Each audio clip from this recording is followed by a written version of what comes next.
ഈ തൂലികയിൽ നിന്ന് ഉതിർന്ന വീണ ചിന്തകൾക്കും നിലപാടുകൾക്കും മരണമില്ല. അവ കാലാതീതമാണ്. ജീവിതാനുഭവങ്ങളുടെ അലകടലിൽ നിന്ന് തിരയടിക്കുമ്പോഴാണ് ശ്രീനിവാസന്റെ ചിരികൾക്ക് ജീവനുണ്ടാകുന്നത്. ശ്രീനിവാസനിൽ ചിരിയില്ലാത്ത സംഭാഷണങ്ങളില്ല. പ്രേക്ഷകനെ ചിരിപ്പിക്കുന്നതിനപ്പുറം ചിന്തിപ്പിക്കുന്നതിലും അദ്ദേഹത്തിൻ്റെ പാഠവും കാലാതീതമാണ്. ചിരിപ്പിച്ചും ചിന്തിപ്പിച്ചും കഴിഞ്ഞുപോയ 48 വർഷങ്ങൾ. 1956 ഏപ്രിൽ 4 കണ്ണൂർ തലശ്ശേരിക്കടുത്തുള്ള പാട്യത്ത് ജനിച്ചു. മട്ടന്നൂർ പഴശ്ശിരാജ NSS കോളേജിൽ നിന്ന് ബിരുദവും മദ്രാസ് ഫിലിം ഇൻസ്റ്റിറ്റ്യൂട്ടിൽ നിന്ന് ചലച്ചിത്രാഭിനയത്തിൽ പരിശീലനവും നേടിയ ശ്രീനിവാസൻ 1977 PA ബക്കറുടെ മണിമുഴക്കം എന്ന സിനിമയിലൂടെയാണ് വെള്ളിത്തിരയിലേക്ക് എത്തിയത്. എതിർവാക്കുകളില്ലാത്ത തിരക്കഥാകൃത്താണ് ശ്രീനിവാസൻ. ഗുരുതുല്യനായ സുഹൃത്ത് എന്നാണ് പ്രിയദർശൻ അദ്ദേഹത്തെ വിശേഷിപ്പിച്ചത്. വെള്ളാനകളുടെ നാട് എന്ന സിനിമയുടെ കഥ കേട്ട പ്രിയൻ ഇതെങ്ങനെ സിനിമയാക്കുമെന്ന് ക്ഷോഭത്തോടെ ശ്രീനിയോട് ചോദിച്ചു. കരാർ സമ്പ്രദായത്തിലെ നിയമപരമായ നൂലാമാലകൾ പ്രതിപാദിക്കുന്ന തീർത്തും വസ്തുതാപരമായ വരണ്ട ഒരു പ്രമേയം രസകരമായ ഒരു സിനിമയായി അവതരിപ്പിക്കാൻ കഴിയുന്നതെങ്ങനെ? സഹജമായ നനുത്ത ചിരിയായിരുന്നു ശ്രീനിയുടെ മറുപടി. മുൻകൂട്ടി ഫുൾ സ്ക്രിപ്റ്റ് എഴുതുന്ന ശീലമില്ലാത്തതുകൊണ്ട് ഓരോരോ സീനുകളായി എഴുതി ലൊക്കേഷനിലെത്തിക്കുകയായിരുന്നു അദ്ദേഹം. സീനുകൾ വായിച്ച പ്രിയദർശൻ പൊട്ടിച്ചിരിച്ചു. അഭിനയിച്ച നടന്മാരും ചിരിച്ചു. തിയേറ്ററിലെത്തിയപ്പോൾ കാണികൾ ഒന്നടങ്കം ചിരിച്ചു. 3 പതിറ്റാണ്ടുകൾക്ക് ശേഷവും ആ സിനിമ കണ്ട് ജനലക്ഷങ്ങൾ ചിരിച്ചുകൊണ്ടേയിരിക്കുന്നു. മലയാളിയുടെ മാറിയ അഭിരുചികൾ പോലും ശ്രീനിവാസന്റെ സിനിമകൾ ആസ്വദിക്കുന്നതിൽ തടസ്സമാവുന്നില്ല. കാരണം അദ്ദേഹം അഭിസംബോധന ചെയ്തത് ഒരു പ്രത്യേക കാലഘട്ടത്തെ ആയിരുന്നില്ല. എല്ലാ കാലത്തിനും വേണ്ടിയുള്ളതായിരുന്നു ശ്രീനിവാസന്റെ സിനിമകൾ. 1984 ഓടരുതമ്മാവ ആളറിയാമെന്ന പ്രിയദർശൻ ചിത്രത്തിലൂടെ തിരക്കഥാകൃത്തായി അരങ്ങേറിയ ശ്രീനിവാസൻ എഴുത്തുവഴിയിൽ 4 പതിറ്റാണ്ട് പിന്നിട്ടിരുന്നു. തിരക്കഥ, സംഭാഷണം, ശ്രീനിവാസൻ എന്ന ടൈറ്റിൽ തെളിഞ്ഞത് അന്നാണെങ്കിലും അതിനും എത്രയോ വർഷം മുൻപേ പല സിനിമകളുടെയും അണിയറയിൽ ക്രിയേറ്റീവ് കോൺട്രിബ്യൂട്ടറായും ഗോസ്റ്റ് റൈറ്ററായും ശ്രീനി പ്രവർത്തിച്ചിരുന്നു. KG ജോർജ് സംവിധാനം ചെയ്ത മേളയിൽ ശ്രീധരൻ ചമ്പാടിൻ്റെ കഥയ്ക്ക് തിരക്കഥ ഒരുക്കുന്ന ജോലിയുമായി സഹകരിച്ചുകൊണ്ടായിരുന്നു തുടക്കം. ജോർജ് അടക്കം പലർക്കുമൊപ്പം ചർച്ചയിൽ പങ്കെടുത്ത ശ്രീനിയുടെ പല അഭിപ്രായങ്ങളും വിലമതിക്കപ്പെട്ടു. എന്നാൽ തിരക്കഥ എന്ന സാങ്കേതികവും സൗന്ദര്യശാസ്ത്രപരവും ഘടനാപരവുമായ എഴുത്തിൻ്റെ രീതികളെക്കുറിച്ച് തനിക്ക് വ്യക്തമായ ധാരണ ലഭിക്കുന്നത് ആ ദിവസങ്ങളിലാണെന്ന് പിൽക്കാലത്ത് ശ്രീനി ഏറ്റുപറഞ്ഞിട്ടുണ്ട്. ഒരു കഥയിൽ നിന്നും തിരക്കഥ രൂപപ്പെട്ടു വരുന്ന പ്രക്രിയ പൂർണ്ണമായി അടുത്തിരുന്ന് മനസ്സിലാക്കുന്നത് ആ കാലയളവിലാണ്. മലയാളത്തിൽ സ്ക്രീൻ റൈറ്റിംഗിൻ്റെ രാജശില്പിയായ KG ജോർജിനൊപ്പം സഹകരിക്കാൻ കഴിഞ്ഞു എന്നതും ശ്രീനിക്ക് ഗുണകരമായി. തുടർന്ന് പേര് പുറത്തറിയിക്കാതെ പല പടങ്ങളും അദ്ദേഹം എഴുതി. സാമ്പത്തികമായിരുന്നു പലപ്പോഴും പ്രലോഭനം. അപ്പോഴൊന്നും തിരക്കഥയെടുത്ത് പ്രൊഫഷനാക്കുന്നതിനെക്കുറിച്ച് അദ്ദേഹം ആലോചിച്ചിട്ട് കൂടിയില്ല. അഭിനയമായിരുന്നു ശ്രീനിയുടെ പാഷൻ.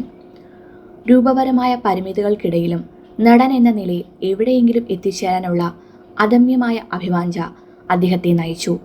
എന്നാൽ ആദ്യകാലത്ത് ലഭിച്ചതൊക്കെയും നുറുങ്ങുവേഷങ്ങൾ. പഞ്ചവടിപ്പാലത്തിലും അങ്ങാടിയിലുമൊക്കെ ചെറിയ വേഷങ്ങളിൽ മിന്നിമറയുന്ന ശ്രീനിവാസനെ കാണാം. ഈ അവസ്ഥയ്ക്ക് മാറ്റം വരുത്തിയത് തിരക്കഥാകൃത്ത് എന്ന നിലയിൽ സംഭവിച്ച മുന്നേറ്റമാണ്. തിരക്കഥയെടുത്ത് നല്ല വശമുള്ള പ്രിയദർശൻ സംവിധായകൻ എന്ന നിലയിൽ തിരക്കേറിയപ്പോൾ രണ്ടും കൂടി ഒരുമിച്ച് കൊണ്ടുപോകാൻ സാധിക്കാതെ വന്നു. അന്ന് ചെന്നൈയിൽ സ്ഥിരതാമസക്കാരനായിരുന്ന ശ്രീനിയെ പ്രിയൻ നിർബന്ധപൂർവം തിരുവനന്തപുരത്തേക്ക് വിളിച്ചു വരുത്തി. തൻ്റെ പുതിയ പടം എഴുതിയേ തീരൂ എന്ന് ആവശ്യപ്പെട്ടു. പകരമൊരു നല്ല റോൾ ഓഫർ ചെയ്തു. ഗത്യന്തരമില്ലാതെ ശ്രീനി പേന കയ്യിലെടുത്തു. അതിനെക്കുറിച്ച് പിൽക്കാലത്ത് ശ്രീനിവാസൻ സഹജമായ ശൈലിയിൽ പറഞ്ഞൊരു കമൻ്റുണ്ട്. തിരക്കഥാരചന എന്ന അണ്ടകടാഹത്തിലേക്ക് എന്നെ ബലമായി തള്ളിയിട്ട ഭീകരനാണ് പ്രിയദർശൻ. എന്തായാലും ഓടരുതമ്മാവ എന്ന ടൈറ്റിലിട്ട പടം നന്നായി ഓടി. പിന്നാലെ ജഗദീഷിൻ്റെ കഥയിൽ സിബി മലയിൽ മുത്താരംകുന്ന് PO എന്ന പടം പ്ലാൻ ചെയ്തപ്പോഴും തിരക്കഥ എഴുതാനുള്ള ചുമതല ശ്രീനിയുടെ തലയിൽ വന്നു വീണു. നടനായി നിലനിൽക്കാനും വളരാനും ഈ മാറാപ്പ് ചുമന്നേ തീരൂ എന്ന് ബോധ്യം വന്ന ശ്രീനി വീണ്ടും പേന കയ്യിലെടുത്തു. മുത്താരം കുന്നും ഹിറ്റായതോടെ ഒന്നിനു പിറകെ മറ്റൊന്നായി സിനിമകൾ അദ്ദേഹത്തെ തേടി വന്നു.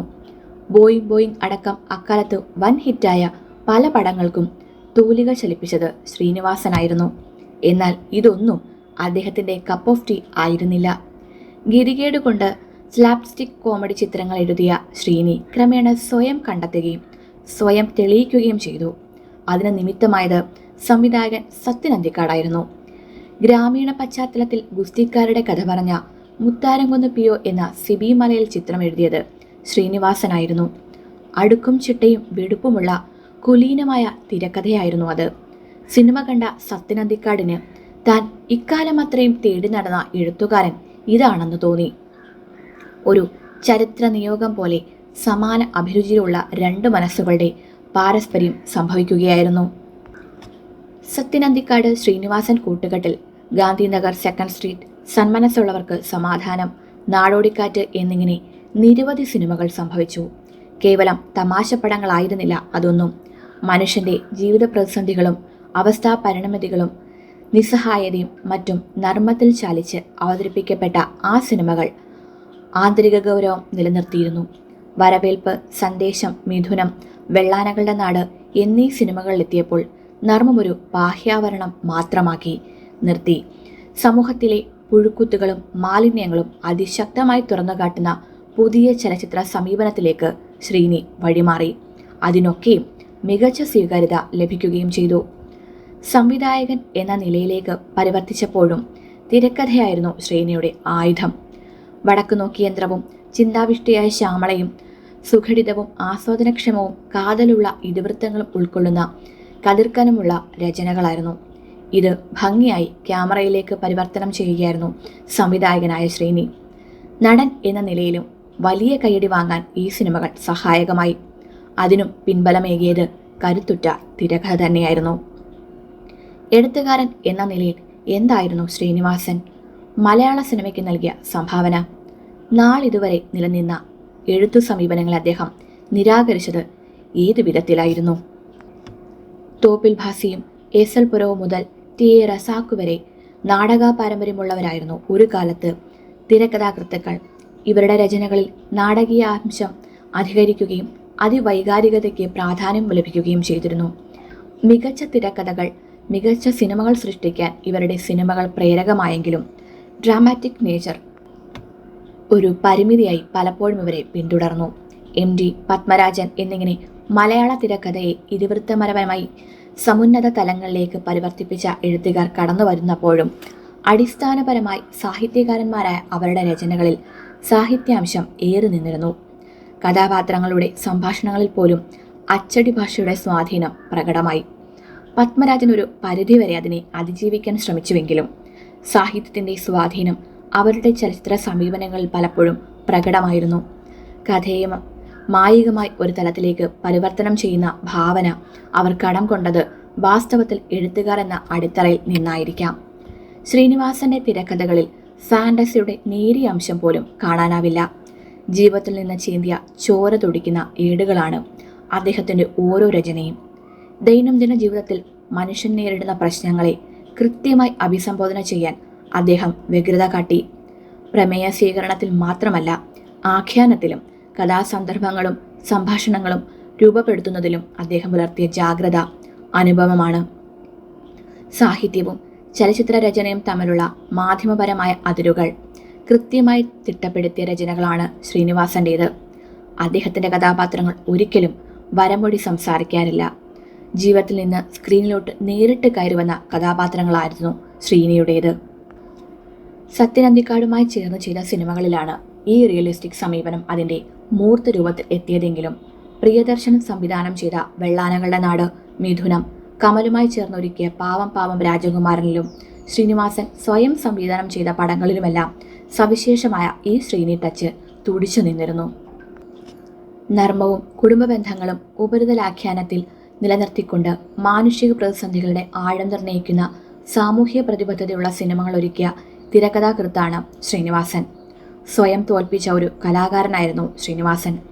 തന്നിലെ നടനെ ചില പ്രത്യേക അവസ്ഥകൾ പ്രതിഫലിപ്പിക്കാനായി അദ്ദേഹം ബോധപൂർവം ഹോമിക്കുകയായിരുന്നു.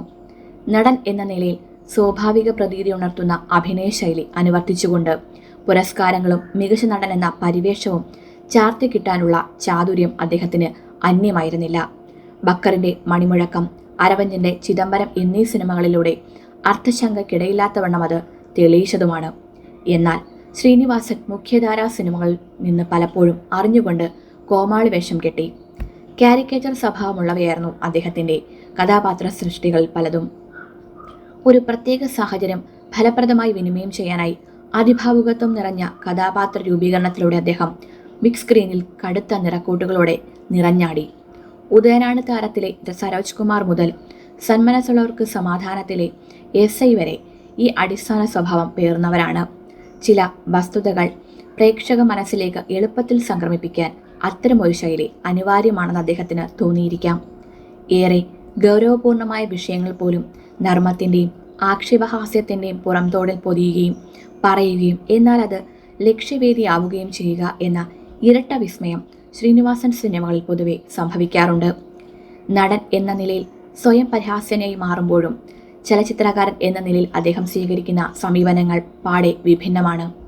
ഹാസ്യത്തിന്റെ മേമ്പൊടി ചേർത്ത് വിളമ്പുന്ന ശ്രീനിവാസൻ സിനിമകളിലെല്ലാം തന്നെ തീക്ഷ്ണമായ സാമൂഹ്യ വിമർശനവും വ്യവസ്ഥാപിത സങ്കല്പങ്ങൾ മനുഷ്യജീവിതത്തെ ഏതൊക്കെ വിധത്തിൽ പ്രഹരമേൽപ്പിക്കുന്നു എന്ന അന്വേഷണവുമുണ്ട്.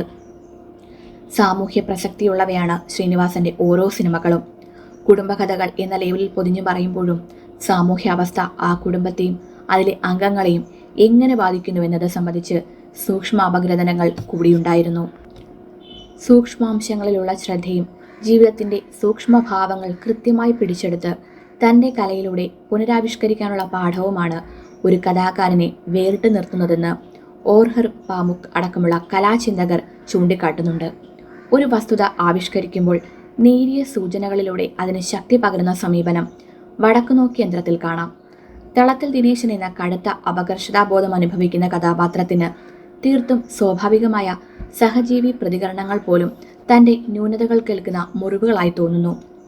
സിനിമാ പ്രേമിയായ ഭാര്യ താൻ മോഹൻലാലിന്റെ ആരാധികയാണെന്ന് പറയുമ്പോൾ അയാൾ അസ്വസ്ഥനാവുകയും താരങ്ങളെ ഒന്നടങ്കം വിലയിടിച്ച് സംസാരിക്കുകയും ചെയ്യുന്നു. അതുപോലെ അയാളുടെ അനുജൻ വലിയ തമാശക്കാരനാണെന്ന് ഭാര്യ പറയുമ്പോൾ എന്ത് തമാശ, അതൊക്കെ താൻ പഠിപ്പിച്ചു കൊടുത്തതല്ലേ എന്ന് അയാൾ വീമ്പിളക്കുന്നു. എന്നിട്ട് ദിനേശൻ ഒരു തമാശ പോലും പറയുന്നത് താൻ ഇതുവരെ കേട്ടിട്ടില്ലോ എന്ന് ഭാര്യ പറയുമ്പോൾ അയാൾ വാരികയിലെ ഫലിതബിന്ദുക്കൾ കാണാതെ പഠിച്ച് അനവസരത്തിൽ അത് പ്രയോഗിക്കുന്നു. അനൗചിത്യം, അവിവേകം, ന്യൂനതാബോധം എന്നിങ്ങനെ ആ കഥാപാത്രത്തിന്റെ ആന്തരിക തലത്തിലുള്ള സൂക്ഷ്മ സഞ്ചാരമായി പരിവർത്തിക്കുന്നു ഓരോ രംഗങ്ങളും. ആദ്യ രാത്രിയിൽ സ്വന്തം ഭാര്യയോട് എങ്ങനെ സംസാരിക്കണമെന്ന് പോലും ഒരു പൈങ്കിളി നോവലിസ്റ്റ് അയാൾക്ക് പറഞ്ഞു കൊടുക്കേണ്ടി വരുന്നു. ഇതിലും 2 തലങ്ങളുണ്ട്. കടുത്ത ആത്മവിശ്വാസക്കുറവ് മൂലമുള്ള പരാശ്രയ വ്യഗ്രത ഒരു ഭാഗത്ത്, മറുഭാഗത്ത് ജീവിതത്തെ ഉപരിവിപ്ലവമായും ഉപരിതല സ്പർശിയായും കാണുകയും ആവിഷ്കരിക്കുകയും ചെയ്യുന്ന ഒരു എഴുത്തുകാരൻ്റെ ഉപദേശ നിർദ്ദേശങ്ങൾ ആരായുക വഴി അയാളുടെ മാനസിക ഘടന എത്രത്തോളം ബാലിശവും അന്തസാരശൂന്യവുമാണെന്ന് തിരക്കഥാകൃത്ത് സമർത്ഥിക്കുന്നു. ഇതേക്കുറിച്ചൊന്നും വേവലതയില്ലാത്ത സാധാരണ പ്രേക്ഷകന് പൊട്ടിച്ചിരിക്കാനും കഥയുടെ ഉപരിതല ഭംഗിയിൽ അഭിനമിക്കാനും പഴുതുകൾ ഇട്ടുകൊണ്ട് തിരക്കഥാരചനയിലെ വലിയ ദൗത്യങ്ങളിലേക്കും സാധ്യതകളുമുള്ള കടലാഴങ്ങളിലേക്കും ശ്രീനിവാസൻ അർത്ഥപൂർണമായി സഞ്ചരിക്കുന്നു. 1-2 സീനുകളിൽ മാത്രം പ്രത്യക്ഷപ്പെടുന്ന കഥാപാത്രങ്ങൾ പൊതുവെ സിനിമകളിൽ വഴിപാട് പോലെ വന്ന് മായുകയാണ് പതിവ്. ശ്രീനി ഈ ദുരവസ്ഥയെ അതിലംഘിക്കുന്ന കാഴ്ചയും തിരക്കഥാകൃത്തുക്കൾക്ക് പാഠ്യവിഷയമാണ്. ഉദയനാണ് താരത്തിൽ സലീം കുമാർ അവതരിപ്പിക്കുന്ന ജൂനിയർ ആർട്ടിസ്റ്റ് എന്നും അവസരങ്ങൾക്ക് വേണ്ടി അലയുന്ന ഒരാളാണ്. കണ്ണൊന്നു ചിമ്മിയാൽ മിന്നിമായുന്ന തരം ചെറിയ വേഷങ്ങളാണ് വർഷങ്ങളായി അയാൾക്ക് ലഭിക്കുന്നത്. എന്നാൽ ആദ്യമായി ഉദയൻ മോഹൻലാൽ അവതരിപ്പിക്കുന്ന കഥാപാത്രം അയാളെ ഒരു സിനിമയിലേക്ക് അങ്ങോട്ട് ക്ഷണിക്കുകയും പ്രാധാന്യമുള്ള വേഷം നൽകുകയും ചെയ്യുമ്പോൾ അത് പറഞ്ഞയാൾ കരയുന്നുണ്ട്. കഥയുടെ രസചരടിന് ഭംഗം വരാതെ സാമൂഹ്യ യാഥാർത്ഥ്യങ്ങൾ പ്രതിഫലിപ്പിക്കാൻ കഴിയുക എന്ന മാന്ത്രിക വിദ്യയും ശ്രീനിവാസന് സ്വായത്തകമാണ്. മഴയത്ത് മുൻപേ പോലെ കാവ്യാത്മകമായ ചലച്ചിത്ര അനുഭവങ്ങളും നിഷ്കളങ്കത കൗതുക വസ്തുവാകുന്ന പാവം രാജകുമാരൻ പോലെയുള്ള സിനിമകളും, ചെമ്പക്കുളം തച്ചൻ, ഗുസ്തിക്കാരുടെ കഥ പറഞ്ഞ മുത്താരംകുന്ന് പിയോ, സർക്കാർ സ്കൂളിന്റെ പശ്ചാത്തലത്തിൽ ഒരുക്കിയ ദൂരെ ദൂരെ ഒരു കൂടുകൂട്ടാം, സിനിമയ്ക്കുള്ളിലെ മനുഷ്യാവസ്ഥയെ പ്രതിപാദിപ്പിക്കുന്ന ഉദയനാണ് താരം, ഭീരുവായ പോലീസുകാരനെ വരച്ചു കാട്ടിയ നന്ദി വീണ്ടും വരിക തുടങ്ങിയ സിനിമകളെല്ലാം തന്നെ പ്രമേയത്തിലും കഥാഭൂമികയിലും വിഭിന്നത കൊണ്ടുവരുമ്പോഴും ഇടത്തട്ടുകാരൻ്റെ മനസ്സിൻ്റെ സൂക്ഷ്മതലങ്ങളിലൂടെ സഞ്ചരിച്ച ചലച്ചിത്ര രചനകളാണ് എല്ലാത്തരം വൈഷമ്യങ്ങളും കനത്ത പ്രഹരശേഷിയോടെ ആദ്യം ബാധിക്കുന്നത് ഇടത്തട്ടുകാരനെയാണ്. അവൻ്റെ ജീവിതം ആഴത്തിലും പരപ്പിലും അതിൻ്റെ സമഗ്രതയിലും അടയാളപ്പെടുത്താനുള്ള ഗൗരവപൂർണമായ ശ്രമമെന്ന നിലയിൽ ശ്രീനിവാസൻ്റെ ചിത്രങ്ങൾ മലയാള സിനിമാ ചരിത്രത്തിലെ വേറിട്ട ഒരു അധ്യായമാണ്. അതുകൊണ്ട് തന്നെ കാലമേറെ കഴിഞ്ഞാലും 20-ാം നൂറ്റാണ്ടിൻ്റെ കേരളീയ സാമൂഹ്യ ജീവിതത്തിൻ്റെ നേർപകപ്പ് എന്ന രീതിയിൽ ഈ സിനിമകൾ അടയാളപ്പെടുത്തിയിരിക്കുന്ന ജീവിതാഖ്യാനങ്ങൾ അനന്തര തലമുറകൾക്ക് വായിച്ചെടുക്കാം. ആ തൂലികയിൽ നിന്ന് ഉതിർന്നു വീണ ചിരികളും ചിന്തകളും നിലപാടുകളും ഒരിക്കലും മായുന്നില്ല, മറയുന്നില്ല, മരിക്കുന്നില്ല.